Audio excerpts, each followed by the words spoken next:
Olá, boa noite a você. Este é o Jornal da Record. A saída para o feriadão em São Paulo e no Rio de Janeiro. E os 4 gols no empate entre Corinthians e Palmeiras em jogaço pelo Campeonato Paulista.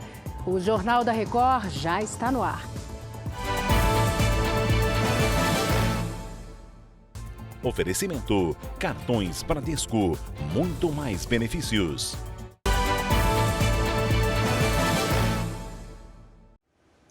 Nesta sexta-feira começa o grande fluxo para o feriadão de Carnaval e tem esquema especial nas principais rodovias de São Paulo e ônibus extra para quem vai deixar a capital. A Carolina Abelim traz as informações para a gente.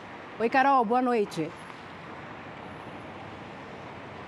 Boa noite, Salsi. Segundo a Agência de Transporte do Estado, mais de 5 milhões de veículos devem deixar a capital paulista nesse carnaval. As rodovias que levam ao litoral, claro, devem ter mais movimento. Destaque para Ayrton Senna e Carvalho Pinto, onde a expectativa para o período é de cerca de 1,5 milhão de carros. Fluxo que deve ser intensificado já a partir das 2 da tarde, agora dessa sexta-feira. Então, claro, é melhor se programar. Para quem vai viajar de ônibus, serão 900 ônibus a mais saindo dos terminais Tietê, Barra Funda e Jabaquara. Entre sexta e sábado são esperados quase 200 mil passageiros, deixando a cidade. Rio de Janeiro, Curitiba e Florianópolis são os destinos mais procurados.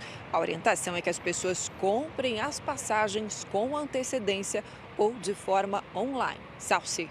Tá certo, Carol, obrigada. A sexta-feira também promete no Rio de Janeiro. O movimento já foi acima da média nesta quinta-feira. E quase 2 milhões de veículos são esperados só na Ponte Rio-Niterói durante o feriado de Carnaval. O Pedro Paulo Filho antecipa as informações para a gente. Oi, Pedro. Oi, Salsi, uma boa noite para você, boa noite a todos. Olha, segundo a concessionária, até o fim da madrugada, cerca de 100 mil veículos deverão ter cruzado a ponte saindo aqui do Rio. Durante toda a noite, o tempo de travessia atingiu em média 40 minutos. Isso é o triplo do que normalmente é gasto para percorrer o trajeto de 13 quilômetros. A ponte é um dos principais caminhos para quem segue em direção às cidades da região dos Lagos e do litoral norte do estado. Só que para quem chegava aqui ao Rio, a lentidão também se estendia por outras rodovias que cortam a região metropolitana. Pelas vias expressas da cidade, o congestionamento alcançou 173 quilômetros durante a noite. Isso é 45% maior do que o registrado nas 3 últimas quintas-feiras. Salsi. Obrigada, Pedro. A Procuradoria-Geral da República pediu ao Supremo Tribunal Federal o arquivamento do inquérito que investiga o ex-presidente Jair Bolsonaro por associar vacinas contra a Covid-19 com a AIDS. Vamos a Brasília conversar com Matheus Scavazini. Oi, Matheus. Boa noite, Salsi. A PGR entendeu que o ex-presidente não deve ser punido pelas afirmações. A Polícia Federal concluiu em agosto do ano passado que Bolsonaro provocou pânico e incitou o crime. Mas a vice-procuradora-geral da República, Lindora Araújo, informou nesta quinta-feira ao STF que a investigação da PF foi frágil e não deve ser levada em consideração. Ela defende que os crimes apontados dependem da comprovação de alguma evidência de que as condutas do ex-presidente realmente foram capazes de gerar pânico. Ainda de acordo com Lindora, as falas questionadas, se merecem crítica, devem ficar sujeitas ao debate político e não penal. O STF não tem prazo para se manifestar sobre o assunto. Salsi. Obrigada, Matheus. O ministro da Justiça, Flávio Dino, defendeu a regulação das mídias sociais. Foi durante a entrevista exclusiva ao Jornal da Record nesta quinta-feira. A questão principal é que não há nenhuma atividade humana que seja totalmente desregulada, porque senão ela tende a abusos. Nós estamos propondo no Ministério da Justiça a proteção da verdadeira liberdade de expressão, que tem uma fronteira, que é o cometimento de crimes. Ninguém pode usar a suposta liberdade de expressão para cometer crimes, porque isso conduz a quê? À morte da liberdade de expressão. Aí nós precisamos da introdução no direito brasileiro desse dever de cuidado e de uma responsabilidade das plataformas para que, uma vez não cumprindo as suas atribuições, elas recebam sanções pecuniárias, multas, enfim, e haja, obviamente, a retirada do conteúdo ilegal num prazo curto, para que a danosidade desse crime seja reduzida e haja, portanto, a adequada reparação aos direitos fundamentais das pessoas e das empresas.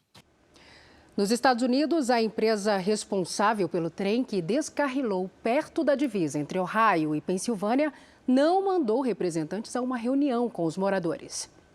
Moradores lotaram o ginásio para cobrar respostas da empresa ferroviária. Mas pouco antes do horário previsto, souberam que nenhum representante ia comparecer.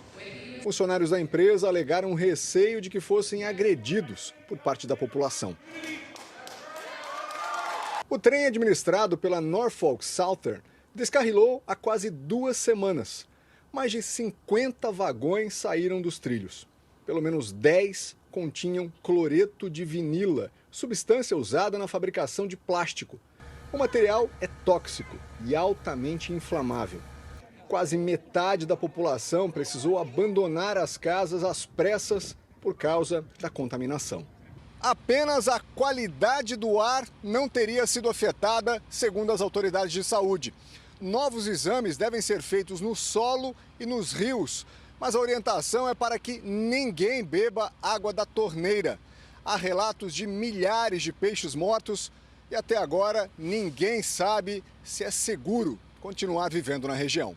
A empresa afirmou que está criando um fundo de mais de 5 milhões de reais para monitorar o impacto ambiental na cidade.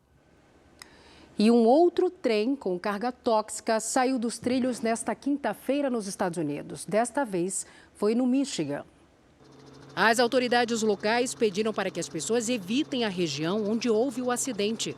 Cerca de 30 vagões descarrilaram. Segundo a polícia, ainda não há evidência de que os vagões com materiais tóxicos tenham sido danificados.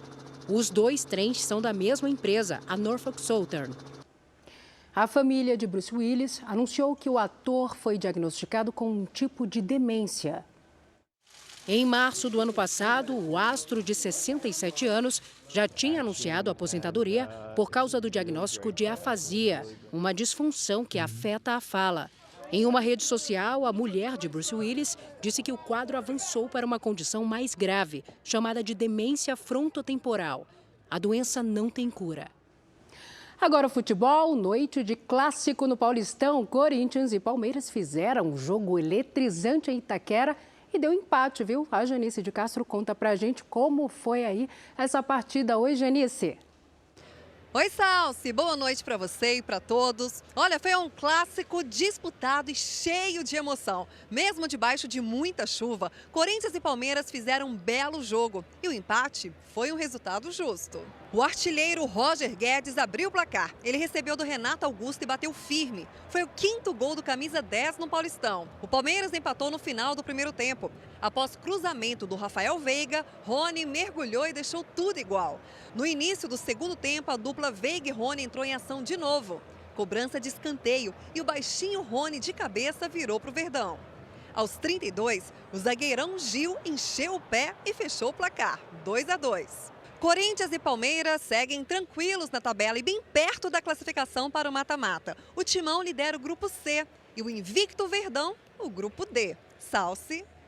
Obrigada, Janice. Tivemos mais 2 jogos pelo Paulistão. O Santos, mais uma vez, não empolgou e só empatou com o Santo André. No ABC Paulista, o Santo André saiu na frente. Tabelinha entre Pablo e Ricardo Luz e gol de Pablo. Cruzamento do Santos, o goleiro do Santo André tirou mal e Mendonça empatou. Final 1-1, foi o 4º empate do Santos em 9 jogos. O time continua em último lugar do Grupo A. Em Mirassol, o time da casa venceu o Ituano, 1-0, gol de pênalti de Camilo. O Mirassol permanece na 3ª colocação do Grupo B. Já o Ituano tem 6 pontos, mesmo a pontuação da Portuguesa, que abre a zona de rebaixamento. Jornal da Record, outras informações na primeira edição do JR 24 horas, às 7 da manhã. Você fica agora com Fala Que Eu Te Escuto. Boa noite para você, cuide-se. Tchau.